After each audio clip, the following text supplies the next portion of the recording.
Parks and Recreation Special Populations Division works to serve the unique needs of citizens with physical and intellectual disabilities, as well as senior citizens. Special populations is a great thing for the city of Bowling Green because so many people, families, individuals alike benefit from the program. The initial way the Parks Department got involved in the Special Populations Program was through Special Olympics. Special Olympics basketball program was the first thing that our department did. We actually did it with the interns a number of years ago. That led us to become a community-based Special Olympics program, and still to this day, we are still centered around Special Olympics. Special Olympics is open to athletes age 8 all the way until you want to just quit playing. There's no time that you age out, and you have to have an intellectual disability to participate. We have year-round sports. In March, we start with track and field. We have softball. We have bowling, which is singles bowling and unified, where you bowl with a partner. There you go. And then we also have basketball, cheerleading. We also offer a Young Athletes program, and that's for individuals that may want to participate in Special Olympics later. So that's age 2 to 7, and that's completely free to children that are developmentally delayed or have an intellectual disability.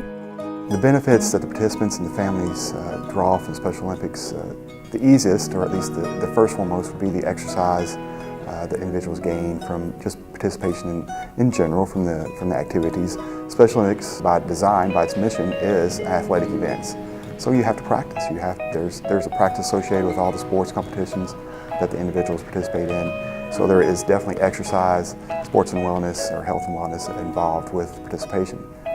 But the most important, and to me the greatest benefit, is the camaraderie, the socialization that the individuals, the athletes have with themselves. They're part of a group that is theirs. It's something they can look forward to. It's something that they can have to mark on their calendar and say, this is what we have going on. This is what I'm doing. This is mine. There you go. Look, sit next that day. Man, I didn't notice right now. I'm like, Are you trying to? You acting like me now? And the families, in a lot of ways, there's an outreach there too, because you're talking about families that and obviously have some individuals that have mental challenges as well. So it's a networking opportunity for them as well, because they get to branch out in the community and meet others who have some of the similar challenges they're working with and they live with. So for those reasons, the socialization and collaboration is definitely, in my opinion, the largest benefit. I think, one, it gives you a sense of, teamwork. You get your child or your friend or family member, they get to be a part of a team where they may not have had that opportunity before. You work on communication. A lot of our guys and girls that are part of Special Olympics and the Bowling Green Athletic Club, they met here and they've been friends ever since then. They go out and do things in the community together. We promote socialization, communication, and just, working together as a team.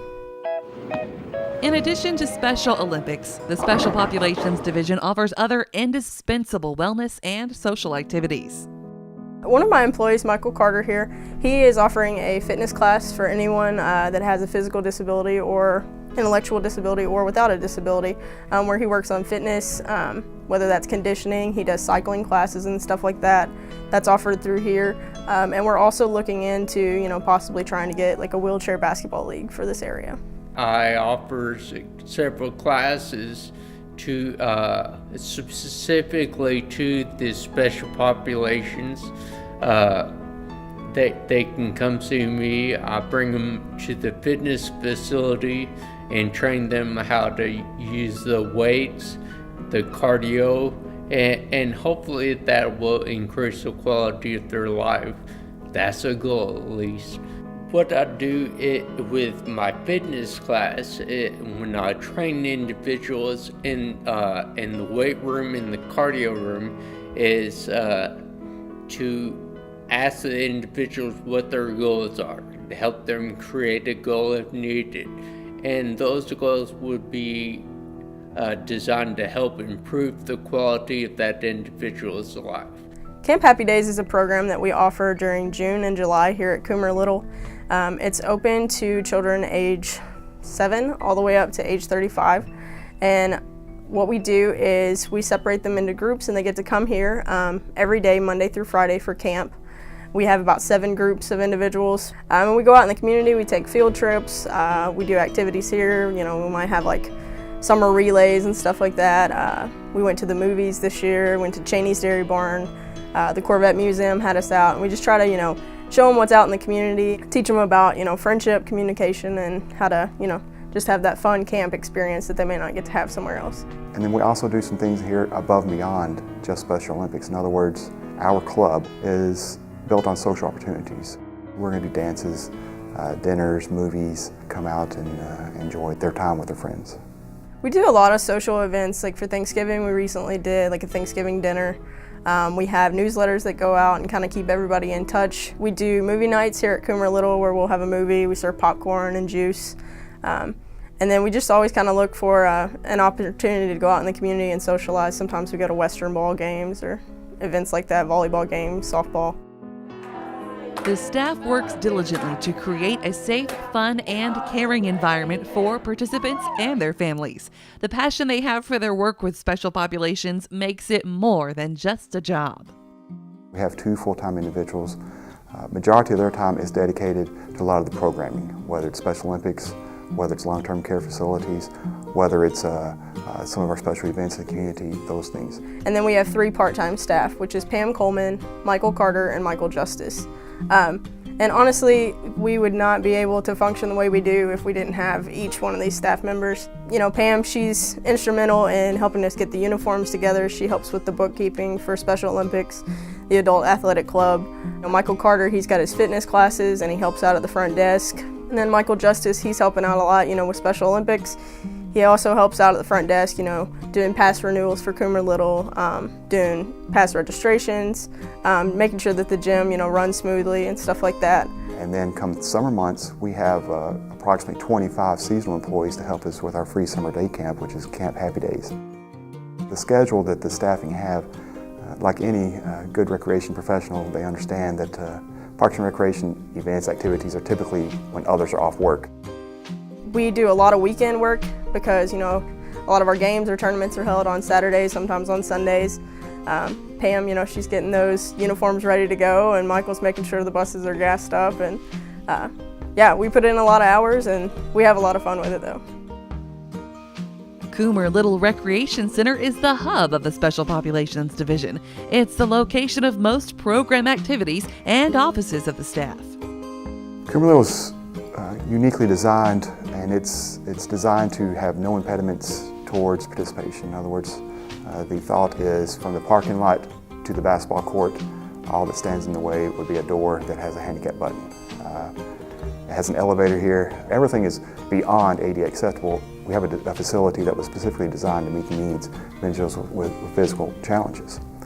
That's the first thing. The second thing is it's a beautiful building. It's a building that we're able to house here with the Special Populations Program, and they have to oversee the operation of the Coomer Little building, but they also get to have all the programs here, whether it's basketball, whether it's Camp Happy Days. So it's been unique, and it's been a very satisfying idea for us. Coomer Little is used for our Special Populations Division. When we have our movie nights, we host those here. We also host a lot of our Special Olympic practices here, like basketball and track and field. All of our cheerleading practices are done here. All of our young athletes meetings are held here. And then also Camp Happy Days is held here during the summer. Community volunteers play a crucial role in Special Populations programs. Their assistance is essential to the continued success of these operations and the individuals they serve. If you're interested in volunteering for a Special Populations program, you can go to our city website and there is a volunteer application that you can fill out. And then if you're specifically wanting to volunteer for Special Olympics, I also have an additional form, and we make a copy of your ID that's sent to Special Olympics Kentucky. Volunteers, I would think that they benefit from Special Populations programs. One, I think it really gives you a sense of community and service. I know, when I volunteer, it makes me feel a lot better about what I'm doing for the community, and I also, I have a lot of fun doing it. I get to meet new individuals and experience things that I might not have experienced had I not, participated in a volunteer opportunity. And it also gives you a chance to come out and meet our athletes and, spend a day with us, see what we do. I encourage anybody that's interested in volunteering or anyone that's interested in, participating in a Special Olympic event to come out and give it a nice try. It's a lot of fun. You can contact me here at Coomer Little or come by Coomer Little, which is located at 333 College Street. Or, like I said, feel free to call me here. My number is 270-393-3480. My goal is to build programs to benefit the population we're looking at and to grow them and to make them successful. I look for the needs of the community and try my best to fill them. The Special Populations Program is important to our city, I think, because it focuses more on your abilities rather than your disabilities. One of the most rewarding things that I've ever seen is watching someone do something that they never thought they could do. And like I said, we really focus on what your ability is and try to emphasize what you can do. If you'd like to learn more about this or any other Spotlight on Bowling Green program, contact City Hall at 270-393-3000.